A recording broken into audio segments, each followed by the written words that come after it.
يا مساء الفل والياسمين على احلى متابعين، يا رب تكونوا كويسين. هنعمل مع بعض بقى ايس كريم. بما ان ولادنا قاعدين في البيت هنبتدي بقى نعمل لهم عصاير وحاجات ساقعه كتير حلوه كده تنعنشهم في الجو الحر اللي احنا فيه ده. وبما انهم خلاص اخدوا الاجازه فهنبتدي بقى ايه اللي احنا نحتفل بيهم بقى كده وهم قاعدين في البيت.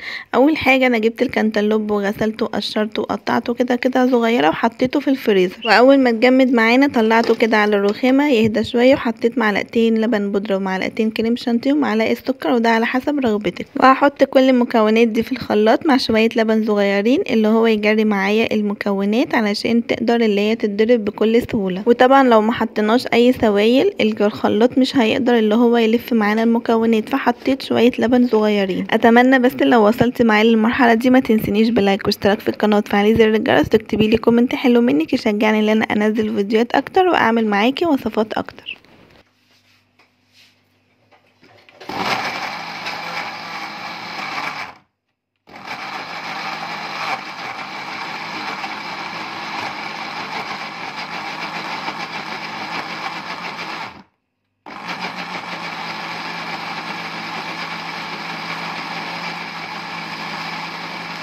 ولازم تتأكدي ان كل المكونات اتضربت كويس مع بعض ومبقاش فيه اي تكتلات من الفواكه، والمكونات كلها دابت علشان ما يبقاش فيه اي تكتلات كده وانت بتاكليها وايا كان الفاكهه اللي انت هتعمليها. هنحط بقى الايس كريم في علبه محكمه الغلق عشان احنا هنسيبها في الفريزر لمده اطول من 4 ل 6 ساعات، ولو سبتيه اطول من كده هيبقى تمام جدا علشان يتجمد معاكي ويقلب معاكي ايس كريم. ممكن تحطي ميه بديل للبن، بس الافضل انك تحطي لبن علشان لو حطيتي شويه ميه صغيرين ممكن يقلب معاكي تلج، بس اللبن هيديله طعم وقوام احلى كتير من الميه، وكمان هيديله قيمه غذائيه. الايس كريم بتاعنا طبيعي 100%، ما بيبقاش فيه اي مكسبات طعم ولا اي مكسبات لون، وبيبقى طعمه تحفه. وجربيه وابهري اسرتك واطفالك، وبجد قعديهم بقى في البيت بالحاجات الساقعه والفريش اللي انت هتعملها لهم.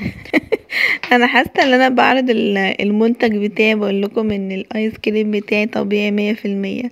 والله بجد وانا بسمع الفيديو حسيت ان الجمله دي مضحكه، بس انا هسيبها لكم زي ما هي.